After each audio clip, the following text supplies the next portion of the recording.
KMA TV. 우리가 병원에서 진료를 받고 내는 의료비. 의료비는 어떻게 정해지는지 알고 계신가요? 내가 내 주머니에서 내는 의료비는 어떻게 이루어져 있고 결정되는지 한번 알아보겠습니다.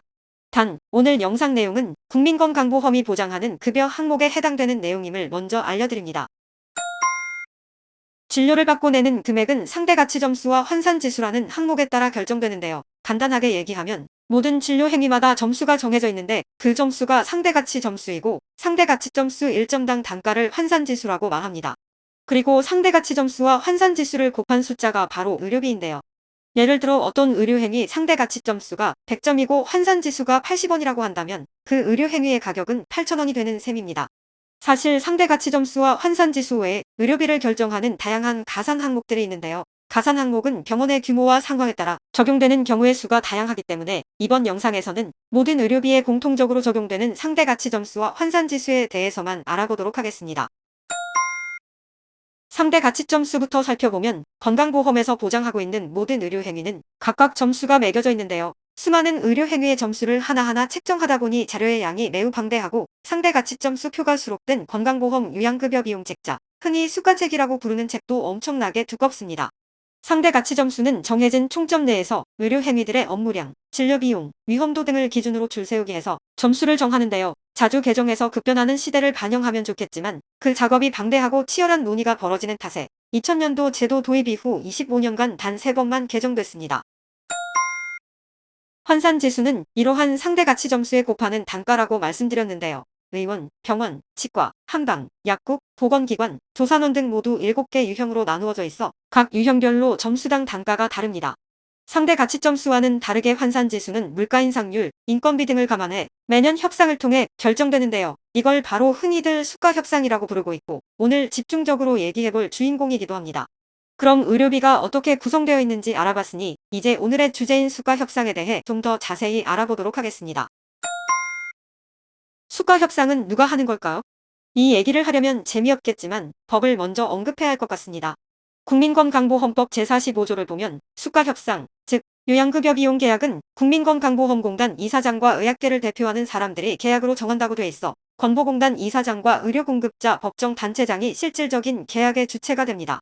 앞서 환산지수 유형은 의원, 병원, 치과, 한방, 약국, 보건기관, 조산원으로 모두 7개로 구분돼 있다고 말씀드렸는데요. 정부 부처인 보건복지부가 관할하는 보건기관을 제외하고 각 유형별로 계약 당사자인 의료공급자 법정단체는 의원은 대한의사협회, 병원은 대한병원협회, 치과는 대한치과의사협회, 한방은 대한한의사협회, 약국은 대한약사회, 조산원은 대한조산협회가 참여하고 있습니다. 그렇다면 의료공급자 단체들은 누구와 협상을 하는 걸까요? 앞서 법령상으로는 건보공단 이사장이라고 말씀드렸는데요. 맞습니다.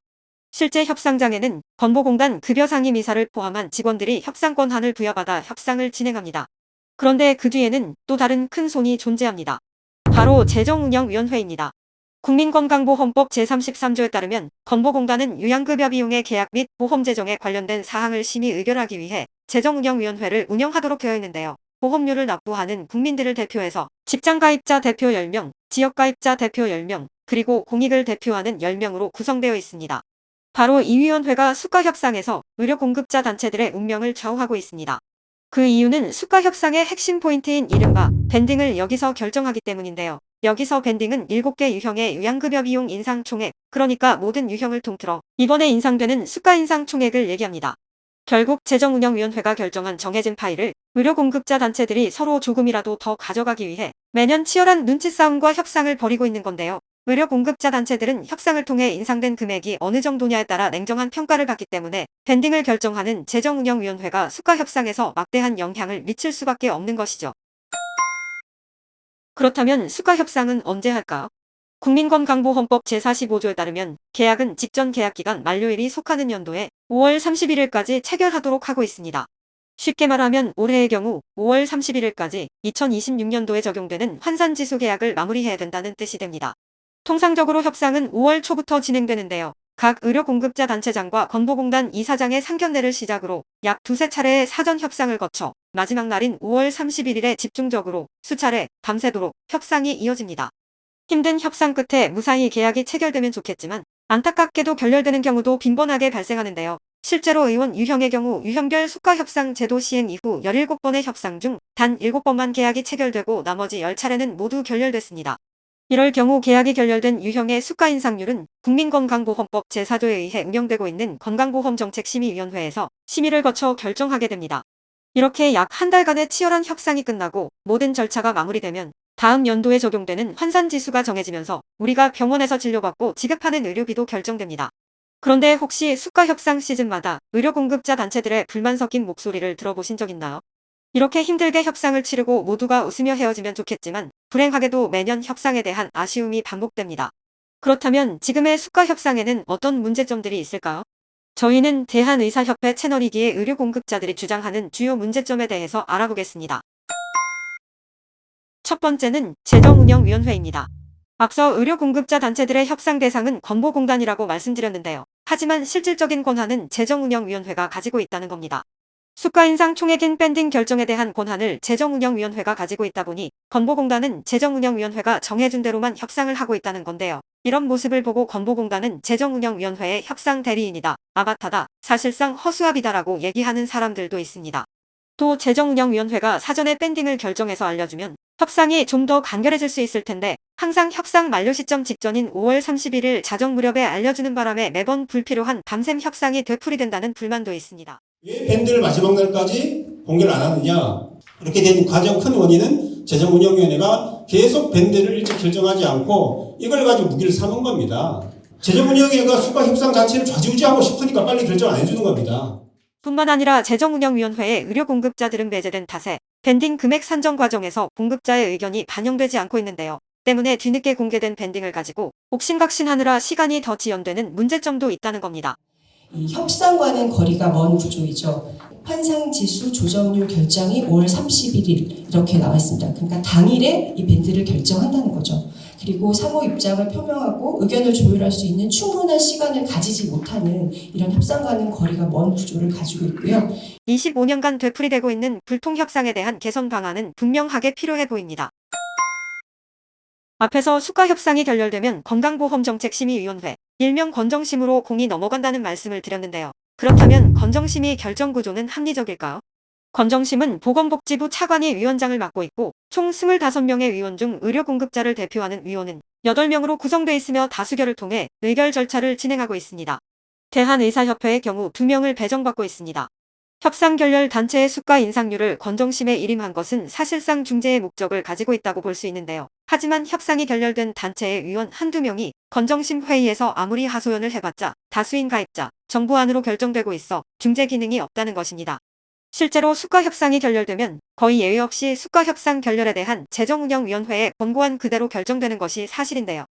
건정심 요식적으로 그냥 결렬된 그걸 확정하는 거예요. 요식적인 행위에 불과하죠. 우리가 다수결을 해서 이길 수 있는 방법이 없죠. 외국에서는 이게 수가 협상이 결렬이 되면 중재기구를 만들어서 가입자, 공급자가 대등한 입장에서 다시 얘기를 합니다. 근데 지금은 기울어진 운동장이죠.